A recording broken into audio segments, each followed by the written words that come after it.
Menteri PUPR Bapak Basuki Hadi Mulyono, Menteri PPN Kepala Bappenas Bapak Suharso Mono Arfa, Menteri Investasi Bapak Bahlil Lahadalia, Sekretaris Kabinet Bapak Pramono Anung, Kepala Otorita Ibu Kota Nusantara Bambang Susantono,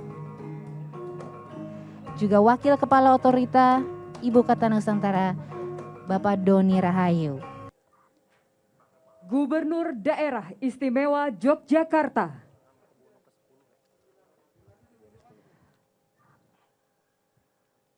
Dilanjuti oleh Gubernur Daerah Istimewa Yogyakarta Sri Sultan Hamengkubuwono ke-10,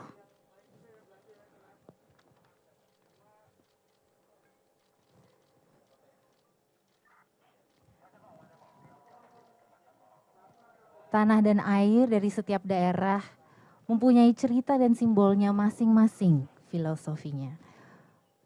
Perwakilan provinsi mengambil tanah dan air dari tempat-tempat sakral, tempat-tempat spesial, atau mungkin seperti dari Jakarta, diambil dari sebuah kampung di Jakarta Utara sebagai tanda kehormatan bagi semua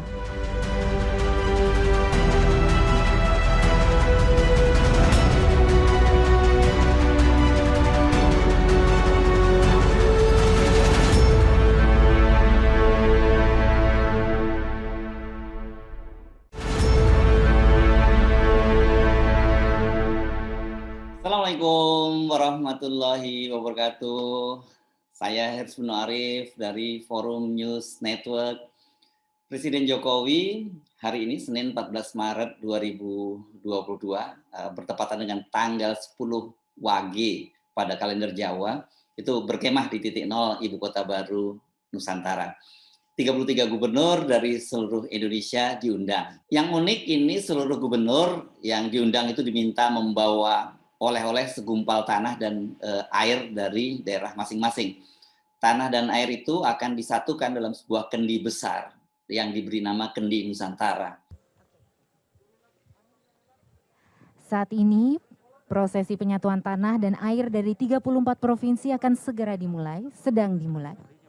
Kita saksikan bersama, ada pasukan Satria Nusantara berjajar dengan menggunakan pakaian adat nasional memegang kendi yang berisikan tanah dan air dari 34 provinsi untuk kemudian nantinya akan diserahkan pada gubernur atau wakil gubernur, dan satu persatu seperti yang kita lihat akan menyerahkan kendi tersebut kepada Presiden Joko Widodo yang didampingi oleh Gubernur Kalimantan Timur Bapak Isran Nur.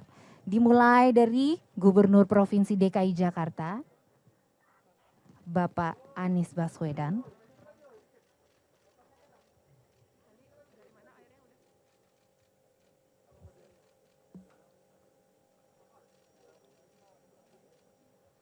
Tak jelas apakah ini ada kaitannya dengan hal-hal mistis yang sering dilakukan oleh Presiden Jokowi ketika memulai sebuah prosesi penting, terutama pemilihan hari. Karena Anda pasti ingat ya, Presiden Jokowi itu selalu membuat keputusan melakukan sesuatu event, apakah itu acara-acara personal maupun kenegaraan, itu dikaitkan dengan hari Rabu Pon. Ini hari kelahiran dari Presiden Jokowi. Nah, kali ini yang menarik dilakukan pada hari Senin. Pasti juga ada pertimbangan-pertimbangan tertentu mengapa dilakukan pada hari Senin, dan itu Seninnya Senin yang bukan hari Senin Pon, bukan Senin Pon ya, ini Senin Wage. Bisa jadi ada pertimbangan mistis atau itu sekedar simbolis saja, yakni menyatukan tanah air dari seluruh Indonesia di Ibu Kota Baru. Kendi itu nantinya akan disimpan di titik nol yang akan menjadi lokasi ibu kota, maksud saya bukan ibu kota, yang menjadi lokasi Istana Negara. Pilihan tanah yang dibawa oleh para gubernur ini juga cukup unik. Maksud saya pilihan tanah dan air ya. Ada yang serius banget mengambil dari tanah dan air dari beberapa titik, tapi ada juga yang pilihannya simpel tapi tetap syarat makna. Bahkan juga bisa jadi ada merupakan sebuah sindiran. Gubernur Jawa Timur Khofifah Indar Parawansa ini termasuk salah satu gubernur yang serius banget ini mempersiapkan kedatangan dan membawa bekalnya ke ibu kota negara ini. Dia membawa tanah yang diambil dari lokasi bekas kerajaan Majapahit dan air dari 7 sumber. Oh, serius sekali kan ya? Jangan lupa ya, dari kerajaan Majapahit ini memang ada seorang Mahapatih, yakni Gajah Mada yang terkenal dengan sumpahnya, yakni Sumpah Palapa untuk menyatukan Nusantara. Kami membawa air dan tanah dari Keraton Barat dan Timur Majapahit, Kedaton dan Gumitir. Itu kata Khofifah saat dia tiba di Kalimantan Timur dan disambut di bandara oleh Kepala Investasi dan Penanaman Modal dari Kalimantan Timur ya. Khofifah menyatakan bahwa khusus air itu diambil dari 7 sumber, diantaranya Panguripan, Jalatunda, dan Brantas hingga kawasan lainnya yang disatukan dengan air dari tanah yang nantinya akan disatukan dengan tanah dan air tadi yang saya sebut dari 33 provinsi di Kendi Nusantara. Gubernur Jawa Barat Ridwan Kamil lain lagi, dia mengambil tanah dan airnya itu dari 27 kota dan kabupaten di seluruh provinsi Jawa Barat. Sumbernya bermacam-macam, ada air dari Masjid Agung, ada yang air dari gunung, dan ada air yang dari dikeramatkan dan lain sebagainya. Ini kata Ridwan Kamil. Gubernur Bengkulu Rohidin Marsah menyebut akan membawa 2 kg tanah dan 1 kg air ke ibu kota negara di Kalimantan Timur ini. Tanah dan air yang dibawa oleh Rohidin ini berasal dari 3 lokasi, yakni di Kota Bengkulu, tanah diambil dari Balai Raya Semarak, dan air yang diambil di Danau Dendam Tak Sudah, serta dari rumah pengasingan Bung Karno. Ini katanya sesuai dengan pesanan dari Istana Negara ini.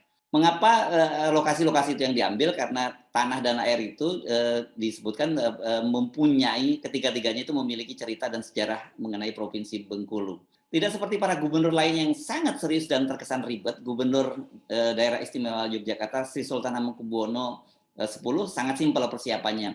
Sultan cukup membawa tanah dan air dari keraton. Ya, saya kira untuk apa repot-repot, toh keraton ini adalah simbol utama dari kota Yogyakarta, dan jangan lupa kota Jogja itu pada masa perjuangan kemerdekaan lalu itu pernah menjadi ibu kota negara RI.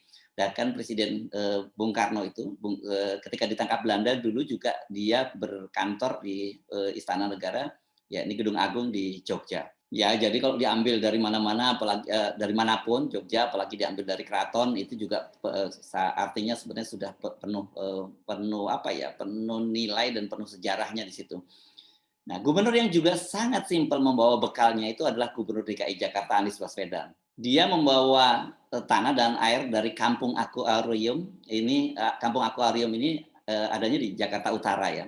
Pagi ini rakyat kebanyakan yaitu ibu-ibu warga Kampung Akuarium di pesisir Jakarta Utara mencangkul dan mengumpulkan tanah untuk dibawa oleh Gubernur DKI Jakarta ke ibu kota negara baru. Setiap gubernur ditugaskan untuk membawa tanah dan air dari provinsinya, dan pada hari Minggu siang ini semuanya bersama-sama ke Kalimantan Timur. Itu yang ditulis oleh Anies Baswedan pada akun Facebook-nya. Sebagai bukti, Anies melengkapinya dengan membuat sebuah video yang menunjukkan ibu-ibu di Kampung Akuarium sedang mencangkul dan mengumpulkan tanah.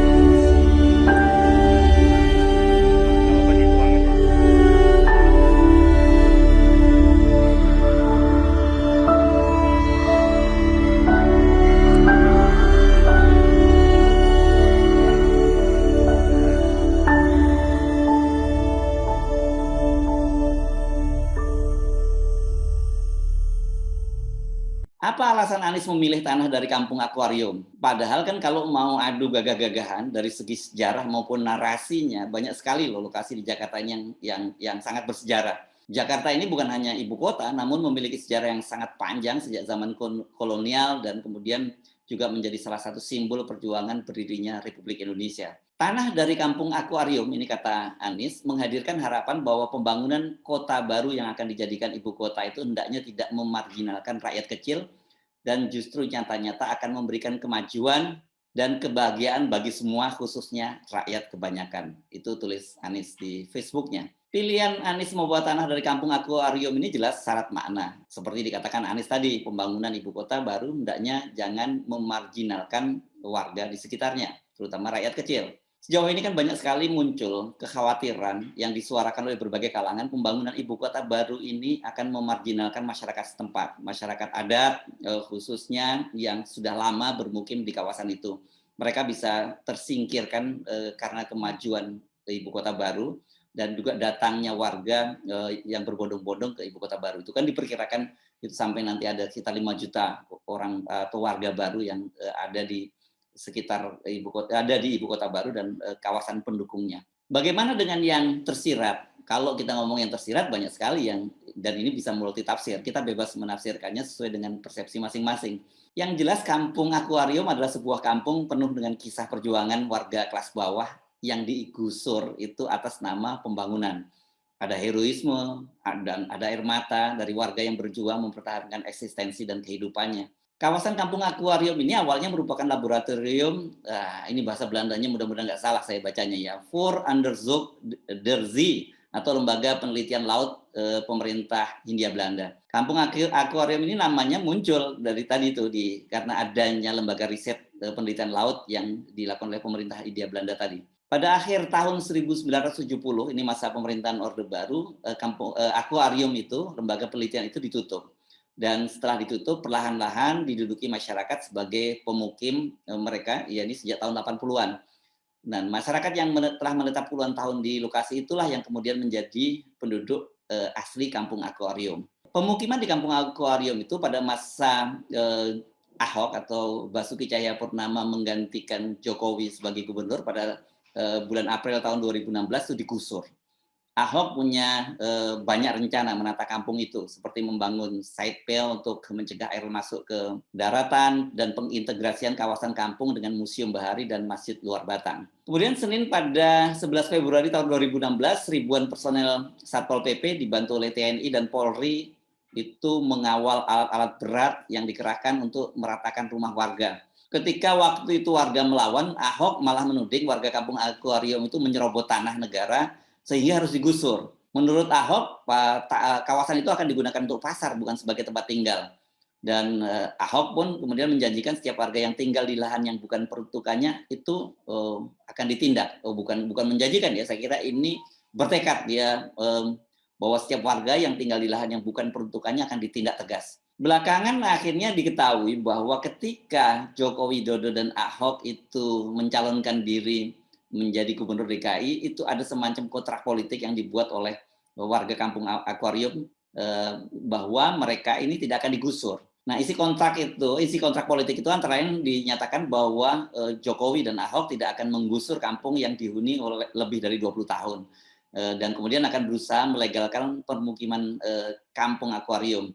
Nah, ketika jadi gubernur itu ternyata Ahok malah menggusur kawasan pesisir tersebut. Kepada media, Ahok berkilah bahwa dia tidak tahu kampung akuarium itu termasuk ruang terbuka hijau. Karena itu kata dia, ya dia mengakui kesalahan dalam membuat kontrak politik itu. Karena itulah kampung akuarium tetap digusur. Warga kampung akuarium kemudian melakukan perlawanan. Mereka mengajukan gugatan class action ke Pengadilan Negeri Jakarta Utara.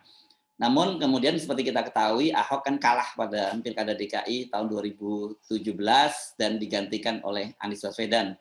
Dan warga akhirnya mencabut gugatan class action itu karena Gubernur DKI Jakarta memenuhi janji politiknya. Dia membuat semacam surat keputusan bahwa warga di kampung akuarium itu bisa kembali mendiami lokasi yang pernah mereka menjadi tempat tinggal mereka.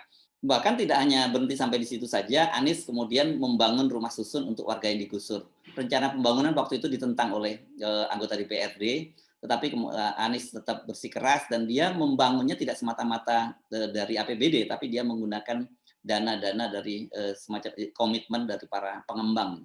Dan kemudian janji Anies itu dipenuhi, ditepati bersama dengan Hari Peringatan Kemerdekaan RI ke-76, tanggal 17 Agustus tahun 2021, Anies meresmikan rumah susun akuarium. Suasananya haru biru. Kalau kita lihat foto-fotonya ya, lingkungan kampung akuarium setelah dibangun oleh Anies ini memang berubah ya. Berubah total, bahkan dari perkampungan kumuh menjadi perkampungan yang nyaman. Ini sekali lagi kalau kita lihat foto-fotonya menjadi perkampungan yang indah di tepi pantai. Jadi tidak berlebihan bila banyak yang menilai keputusan Anies membawa tanah dari kampung akuarium ini semacam sindiran bagi Presiden Jokowi. Ada kawasan yang dulu sesuai dengan kontrak politik dengan Presiden Jokowi ketika dia mau jadi gubernur DKI, tidak akan digusur, tapi nyatanya malah digusur oleh penerusnya, yakni Ahok. Nah, bagaimana dengan ibu kota baru? Apakah drama kemanusiaan seperti di kampung akuarium itu juga akan kembali berulang di IKN ini? Saya Ismail Arif dari Forum News Network. Wassalamualaikum warahmatullahi wabarakatuh.